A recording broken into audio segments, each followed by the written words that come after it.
మా యొక్క D6 news channel subscribe చేసుకోవడం ద్వారా మేము అందించే లైవ్ బ్రేకింగ్ నిరంతర వార్తలు మీరు చూడవచ్చు. ఇలా వీళ్ళందరూ చాలా భయంతో ఉన్నారు. ఈ అమ్మాయి ప్రెగ్నెంట్ ఉన్నారు. అడ్వాన్స్డ్ ప్రెగ్నెన్సీలో ఉన్న మహిళ ఇంటి దగ్గర కూర్చొని తన ఆరోగ్యాన్ని కాపాడుకోవాల్సిన వ్యక్తి ఈరోజు ఆటోలల్లా గతుకుల రోడ్ల మీద ఇవాళ హైదరాబాద్కు వచ్చే పరిస్థితి వచ్చింది.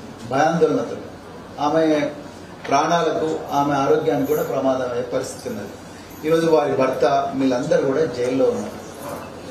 సో ఇలాంటి పరిస్థితుల్లో వీళ్ళందరూ ఇక్కడికి వచ్చారు.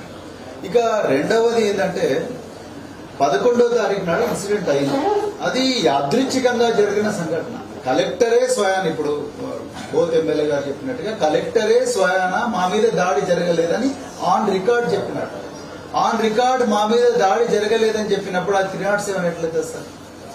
307 సెక్షన్ పెట్టి దాని తర్వాత రకరకాల నాన్ బెయిలబుల్ సెక్షన్స్ పెట్టి వాళ్ళందరినీ రాత్రికి రాత్రి ఘోరంగా కొట్టుకుంటూ తీసుకొని సంగారెడ్డి జైల్లో పెట్టినారు. మరి వీళ్ళు ఏమన్నా ఉగ్రవాదులా, వీళ్ళు ఏమన్నా మరి తీవ్రవాదులా, లేకపోతే దేశద్రోహులా? ఇంటర్నెట్ బంద్ చేసి ఇవన్నీ కూడా బంద్ చేసి కరెంటు బంద్ చేసి తీసుకొని పోయినారు. ఒక మహిళ అందరి ముందర చెప్పలేని విషయాలు కూడా కొన్ని అమాయకంగా చెప్పారు. నా రిక్వెస్ట్ ఏంటంటే కమిషన్, ఇక్కడ మహిళా మెంబర్ లేరు కాబట్టి ప్రస్తుతానికి ఒక మహిళా అధికారితోని వారి స్టేట్మెంట్ కూడా మీరు రికార్డ్ చేస్తే బాగుంటుందని నేను అనుకుంటున్నాను. ఎందుకంటే ఇక్కడ బయట అందరు ఉన్నారు, కొన్ని చెప్పలేని విషయాలు వారు చెప్పినారు కాబట్టి సో వారి స్టేట్మెంట్ కూడా రికార్డ్ చేయాలని కోరుకుంటున్నాను.